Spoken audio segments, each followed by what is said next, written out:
और अब omni demon वो बोलता है कि हम लोग एक आखिरी बैटल पे हैं, जो कि है गॉड वर्सेस इवल की। और अब ट्रू फॉर्म जेनो बोलता है कि तुमने एक रेयर डिवाइन पावर्स को अचीव कर लिया है। जितना मैंने सोचा था मेरे क्रिएशन के लिए, तुमने उससे भी ज्यादा पावर्स को अचीव कर लिया है। जिस पर ओमनी डीमन बोलता है कि इतनी ताकत जो तुम्हें पूरी तरह से डिस्ट्रॉय कर सकती है, और इसके बाद मैं एक न्यू किंग बनूंगा पूरे मल्टीवर्स या फिर पूरे एग्जिस्टेंस का। और चलो शुरू करते हैं। और अब दोनों के दोनों क्लोज आके फास्ट मोमेंट में पंच कर रहे होते हैं, जो कि नॉर्मल मॉडल्स को देखना पूरी तरह से मुश्किल था।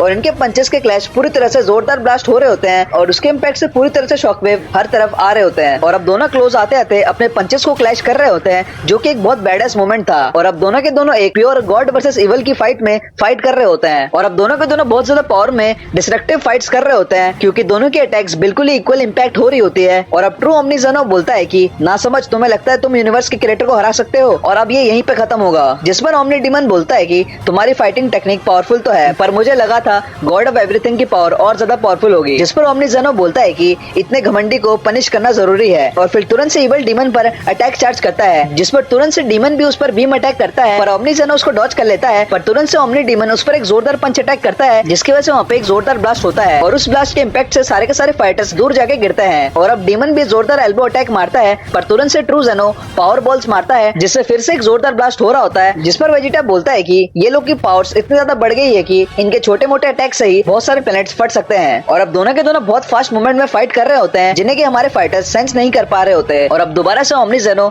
एक जोरदार पंच मारता है डीमन किंग पर, जिसकी वजह से वो दूर जाके गिरता है। जिस पर वहाँ पे एक ब्लास्ट होता है और डीमन निकलता है और बीम चार्ज करता है। जिस पर गोकू बोलता है कि ये कुछ जाना पहचाना लग रहा है, और तुरंत से वहाँ पे फ्लैशबैक आता है, जिस पर हमें पता चलता है कि वो डीमन उसी तरह के बीम का यूज कर रहा है, जिसकी वजह से उसने तुरंत से नाट्सू और इचिगो को पूरी तरह से खत्म कर दिया था, और जो कि एक बहुत पावरफुल अटैक है। और सीधा डीमन बीम चार्ज करता है ओमनी किंग की तरफ, जिसको कि जेनो इजीली डॉज कर लेता है। पर तुरंत से वो जेनो के पीछे आके उस पर एक जोरदार नी अटैक करता है, और लगातार उस पे डैमेजेस कर रहा होता है, और तुरंत से अपनी की ब्लेड से बहुत गहरा डैमेज कर देता है जेनो पर, जिसकी वजह से जेनो सीधा नीचे जाके गिरता है। पर फिर से जेनो चार्ज करता है डीमन की तरफ, और सारी डीमंस के अटैक को डॉज करके सीधा एक जोरदार पंच मारता है, जिसके इम्पैक्ट से डीमन अंदर जाके गड़ जाता है। और ये देखकर सारे के सारे फाइटर शॉक में रहते हैं। और अब जेनो बोलता है कि बिहोल्ड करो ऑल माइटी क्रिएटर को, और जोरदार किक मारता है डीमन पर,